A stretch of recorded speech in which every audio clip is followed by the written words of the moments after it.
আসসালামু আলাইকুম। আবারও চলে আসলাম আমি একজন ভদ্র অটোওয়ালা সাধারণ জনগণের দুঃখ দুর্দশা তুলে ধরার জন্য। আমি এখন দাঁড়িয়ে আছি কুড়িগ্রাম জেলার ফুলবাড়ি থানার বড়ভিটা ইউনিয়নের বড়লই ৮ নং ওয়ার্ডের বালাটারিতে। আমাদের সাধারণ জনগণের বেহাল অবস্থা, কারণ হচ্ছে ১৭ সালের বন্যা দীর্ঘ ৯ বছর হয়ে যাওয়ার পরে আমাদের রাস্তা ৯ বছর থেকে এই অবস্থা। আপনারা হয়তো বা জানেন না যে আমাদের এরকম দুর্গতি চলতেছে, আমাদের অবস্থা আসলেই খুব খারাপ। তাই আমি আমাদের নতুন সরকার এবং নতুন এমপির কাছে বিশেষভাবে আহ্বান জানাবো। আর আমি এলাকার কে পাইছি, এখন এদের কাছ থেকে শুনবো যে এই দুঃখ দুর্দশা বিষয়ে যে আপনারা কি বলার।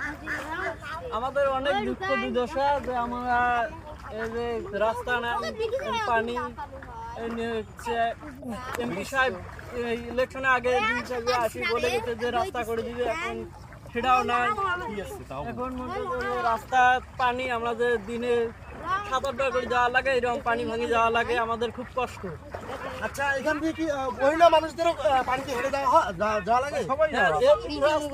মহিলা, বাচ্চা, বুড়া সবাইকে যাওয়া লাগে এইরকম পানি। আচ্ছা, আপনার এখন চাওয়া পাওয়া কি কার কাছে? আমার চাওয়া পাওয়া হলো সরকার এবং এমপির কাছে একটাই চাওয়া যে আমাদের এই রাস্তাটা যেন খুব দ্রুত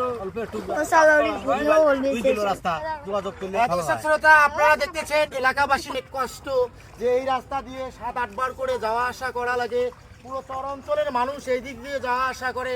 আসলেই এই অঞ্চলের মানুষের অনেক কষ্ট, দুঃখ দুর্দশা। কুড়িগ্রাম জেলার ফুলবাড়ি থানার বড়ভিটা ইউনিয়নের বড়লই ৮ নং ওয়ার্ডের বালাটারিতে এসে আমাদের এলাকার মানুষের দুঃখ দুর্দশা দেখে অবশ্যই একটা ব্যবস্থা গ্রহণ করবেন ইনশাআল্লাহ।